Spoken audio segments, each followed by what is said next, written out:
Part 1 में हमने स्वाद चखा, अब पार्ट 2 में जुगाड़ और जीआई टैग देखिए। बागपत पहले फिनिशिंग था, अब कृषि यंत्र। लॉजिक देखिए, बाग में ही तो खेती होती है तो मशीन भी वहीं बनेगी। बिजनौर लकड़ी पर पेंट करने के लिए अब ब्रश भी जुड़ गया है। अब सवाल जो पेपर में छपेंगे, जीआई टैग वाले उत्पाद। हाथरस की हींग को जीआई टैग मिला है, हाथ से हींग की खुशबू दूर तक जाएगी। अमरोहा यहाँ का ढोलक मशहूर है। बनारस लगड़ा आम और पान, बनारस के घाट और रेशम की गांठ सब अमर हैं।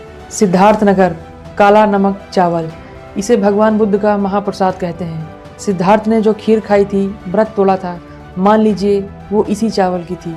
और अब हमारे सदाबहार शहर लखनऊ, नवाबों के शहर में कपड़े भी नवाबी यानी चिकन करी होते हैं। मुरादाबाद पीतल नगरी, अगर कोई मुराद पूरी करनी है तो पीतल का कलश रखो। तो ये थे एक जिला एक उत्पाद 2.0 के नगीने। काला नमक सिद्धार्थनगर का और हाथरस की हींग रट लीजिए। अगले वीडियो में हम यूपी के जंगलों में चलेंगे, वन्य जीव और पक्षी विहार। सफ़र यूं ही जारी रहेगा।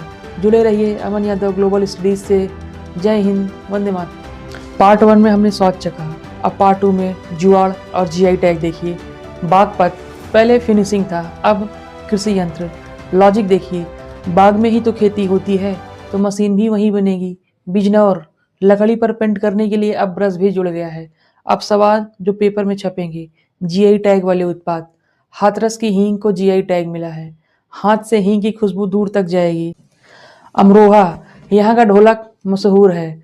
बनारस लगड़ा आम और पान, बनारस के घाट और रेशम की गांठ सब अमर हैं। सिद्धार्थनगर काला नमक चावल, इसे भगवान बुद्ध का महाप्रसाद कहते हैं। सिद्धार्थ ने जो खीर खाई थी, व्रत तोड़ा था, मान लीजिए वो इसी चावल की थी।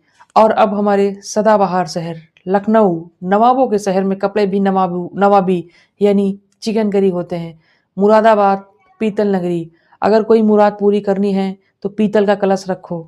तो ये थे एक जिला एक उत्पाद 2.0 के नगीने। काला नमक सिद्धार्थनगर का और हाथरस की हींग रट लीजिए। अगले वीडियो में हम यूपी के जंगलों में चलेंगे, वन्य जीव और पक्षी विहार। सफ़र यूं ही जारी रहेगा। जुड़े रहिए अमन यादव ग्लोबल स्टडीज से। जय हिंद, वंदे मातरम।